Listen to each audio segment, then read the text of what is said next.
Helen, obviously when the name Bill Cosby comes up, what do you think? I just want to throw up. I want to cry. I want to just smack him. I want to. I feel really sad for all of the other women. We're like Cosby girls, you know. We have our own little underground daisy chain, so to speak, and we all keep in touch. And I'm sure I tried to call a couple, and I couldn't get through to them. But I think we're all in shock, just total shock. It can't be. It just can't be. You found out about an hour ago when I called. Exactly. And my stomach wants to just bring it up, and I can't. We spent a lot of time in California changing the statutes of limitations, getting it over and done, eliminated. I flew to Denver to be with a senator friend of mine and another friend, and we tried to get the statutes changed there. We got them knocked from like 5 years to 20 years. You could go 20 years before you reported it, which is a break. They should have eliminated it, but it was Colorado, and things are different. When Cosby was convicted and sent to prison, he's been in jail for about 2 years. Yeah. In prison for about 2 years, a little bit more than that. Uh-huh. Did you think that was the end of it? And I now, did. Yeah. I did. He's going to kill himself, or somebody's going to kill him while he's in there, or he's going to die. Because he's a couple of years younger than I am. He's 83 and I'm 86. So I thought he was just going to die in there on bread and water. I didn't care. But he's got enough money, I guess, to pay the lawyers to look for loopholes. I don't have all the details yet, but it's going to upset a lot of people. Tell me why. Take me back to the moment you ran into Bill Cosby, or he ran into you. Well, I'm a tennis player, and two of my girlfriends and I decided to go down to Pebble Beach to this. In those days, it was called the Celebrity Tennis Tournament, the Clint Eastwood Celebrity Tennis Tournament. And he was there, and we said hi, and he said hi, and you see all the people that are in the movies and stuff. And then he started following us. Of course, I was young. I was like,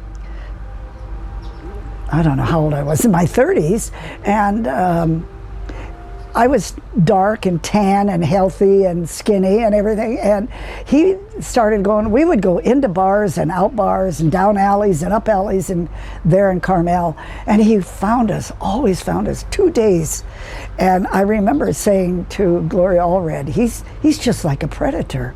He followed us, and then we thought we got rid of him. We went into the restaurant and sat down, and he came up behind me and put his whole body up against the back of my body, and then he reached over my right shoulder and grabbed my right breast, and I said, "What the hell do you think you're doing?" And I know that at 21 I would have said, "Oh, Bill, you're so silly." I can understand these young girls looking at him as Dr. Huxtable, Mr. America, or whatever they referred to him as. But I was older, so that's why I said, "What the hell do you think you're doing?" He was gone. He took off so fast, and I've never seen him to this day. Not ever seen him. I don't go to his movie. I didn't watch his TV show or anything. I can't stand him. I just can't stand him. And I've just heard so many stories from all these women that are unbelievable what this guy did. Unbelievable. And a lot of them have post-traumatic stress disorder, and they're divorced, or their families are ruined, or they're drinking, or he's evil. That's what I think. I think he's just evil. But you got emotional. I saw the press conference in 2014. You got very emotional in that moment.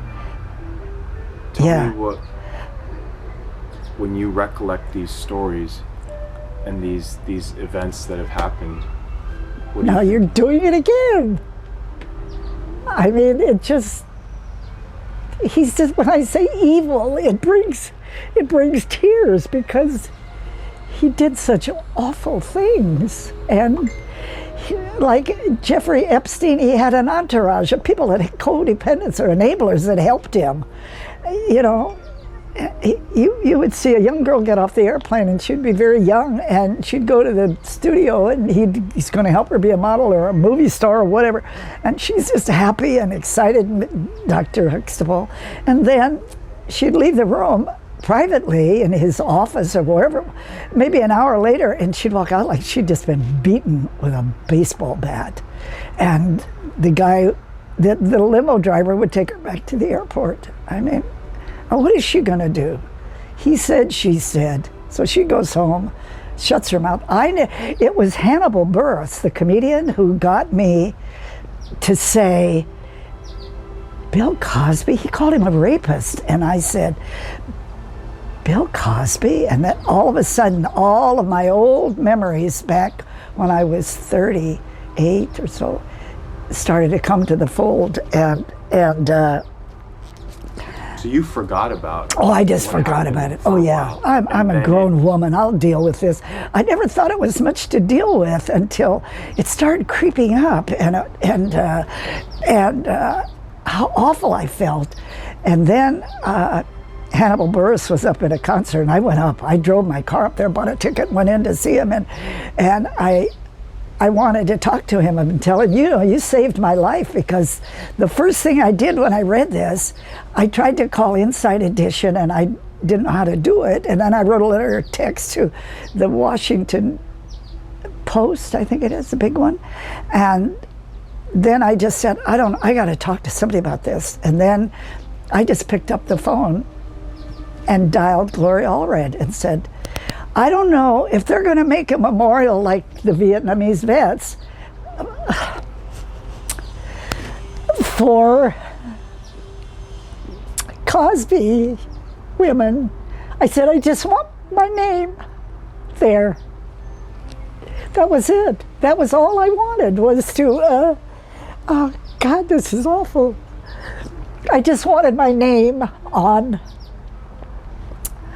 the wall or whatever of all the women. And I think I was like the first one that came forward, and I was the oldest.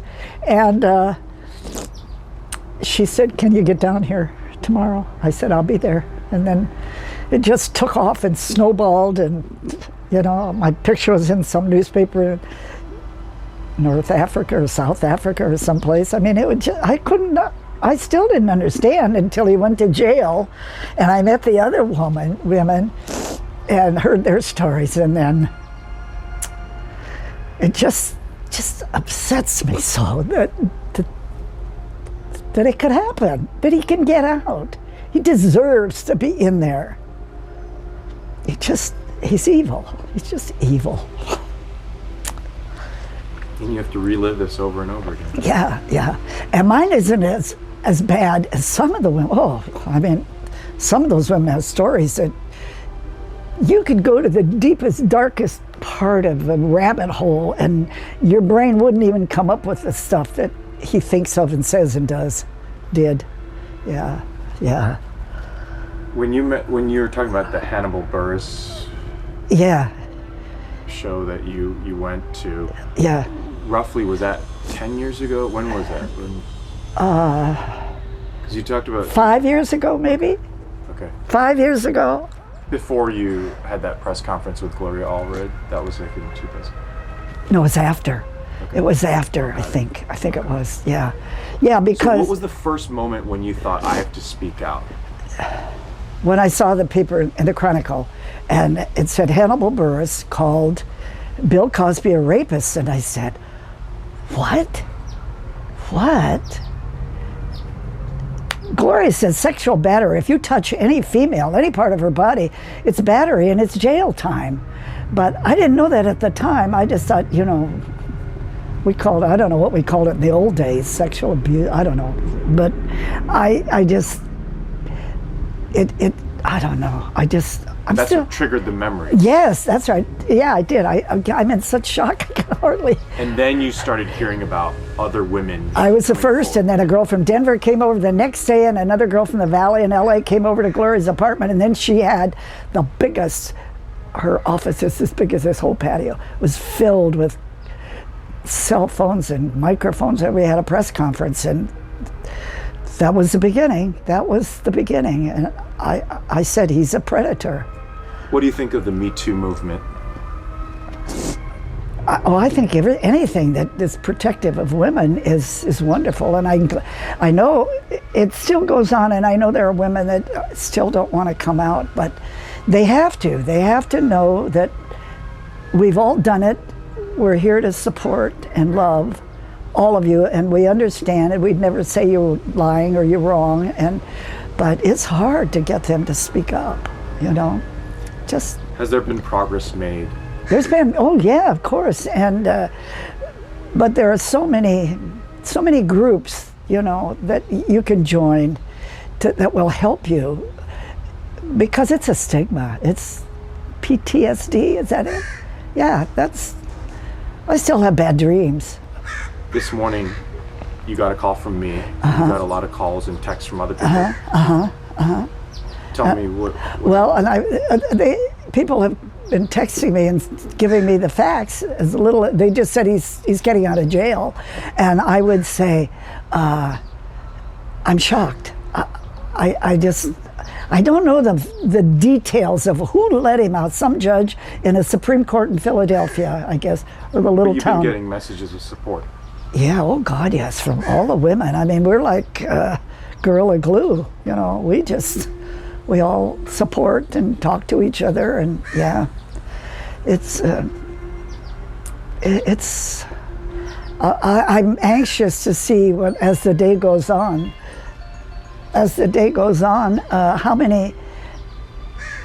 what their reactions are going to be, and how we're going to talk to each other, and you know, these women are fantastic. They just, I mean, it's like dragging you through a square knothole, and they've just come out so much stronger, you know.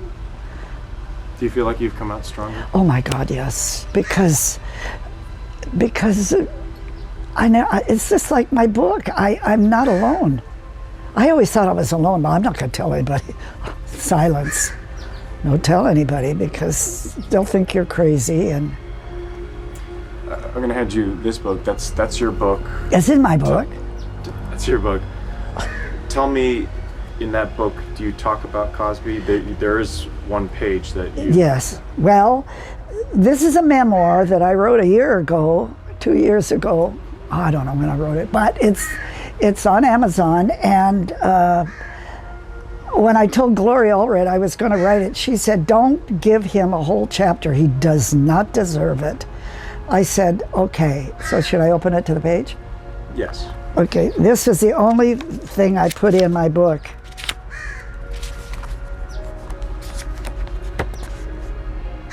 Guilty. I was so happy to put that in there like that. He doesn't deserve a whole chapter in my book. April 26th, 2018. 18, yeah. That's when he was found guilty, yeah. So, anyway, it's a little bit about Cosby. Most about what I've just said to you is in here, but that's it. That's just a printed paragraph that I would always say to the press, according to Gloria, that we had our little text that we had to say. But I'm anxious. Did somebody say he's getting out today, Wednesday? It's possible that he could be released immediately. I mean, it could be today. We haven't seen any video of him being released or anything like that, but it's possible. Oh my God, he's going to have a lot of press around that jail when he comes out. Oh my God, it's going to be the nightly news. Well, we have to knock him off the nightly news. He doesn't deserve to be there. Oh my God. You know, I used to say this in the past about Cosby, but I always thought his wife was involved and always knew about all of his escapades, but never said a word. And, you know, a lot of stories that I don't know if they're true. I don't know, but if I were married to him, I would certainly know what he's doing. I mean, doesn't a wife know? They've been married 30 years or 40, 50 years or something. But we always felt that she was a little part of it, like Maxwell, you know?